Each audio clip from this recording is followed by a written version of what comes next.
सभाआरोपी ज्या प्रकारे मागणी होते धनंजय मुंडेच्या आत पायऱ्यांवर आंदोलन केलं जाऊ शकतं. तुम्ही मुख्यमंत्र्यांची भेट घेणार आहात, तुम्ही सुद्धा पायऱ्यांवर आंदोलनाला बसणार आहात. मी पायऱ्यांवर आंदोलनाला मी कसा बसतो?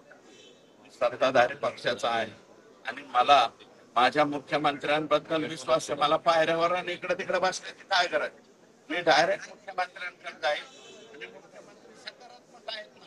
मुख्यमंत्र्यांनी कोणती गोष्ट टाळली? मोका 300 101 अट्रॉसिटी आणि त्याच्यानंतर जे घटना तिथं घडलेली आहे त्या प्रत्येक घटनेमध्ये मुख्यमंत्र्यांनी पॉझिटिव्ह बाजू ही लावून धरलेली आहे. त्याच्यामुळे मला पायऱ्यांवर कोण पायऱ्यावर बसतं याच्याबद्दल मला तो विरोधी पक्षाचा अधिकार आहे. ते विरोधी पक्ष बसेल पण मी पायऱ्यांवरती बसणार नाही. आता थोड्याच वेळात धनंजय मुंडे मुख्यमंत्र्यांकडे राजीनामा सुपूर्द करतील अशी आता बातमी समोर येते.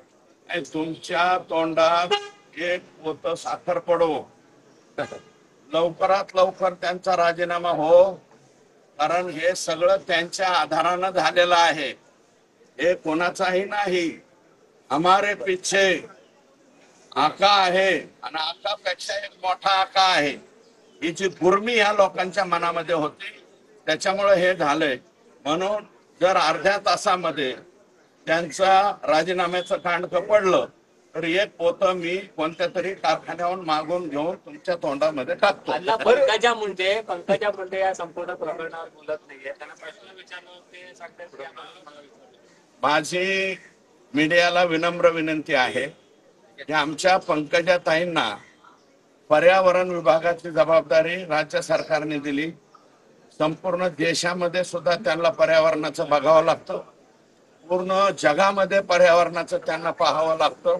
त्याच्यामुळं तुम्ही बीड जिल्ह्याचे प्रश्न त्यांना विचारित जाऊ नका, कारण त्या बीड जिल्ह्याबद्दल त्यांना काही स्वैरसुटक राहिलेलं नाही. इथून पुढे त्यांना प्रश्न विचारायचे असतील तर डोनाल्ड ट्रम्प, बायडन, त्याच्यानंतर पुतीन, गाझा पट्टी, डेन्मार्क, जर्मनी आणि अजून इतर तत्सम देशाबद्दल तिथलं हवामान वातावरण कसं आहे याच्यावरतीच प्रश्न विचारित जा. इतकी दुर्दैवी घटना घडलेली आहे आणि पंकजाताईंना माझी विनंती आहे, किमान आता 3 महिने होत आले, आता तरी त्यांच्या कुटुंबाला भेटून या. कोण आहे धनंजय देशमुख? कोण आहे संतोष देशमुख? भारतीय जनता पार्टीचा तुमचा स्वतःचा बूथ प्रमुख आहे.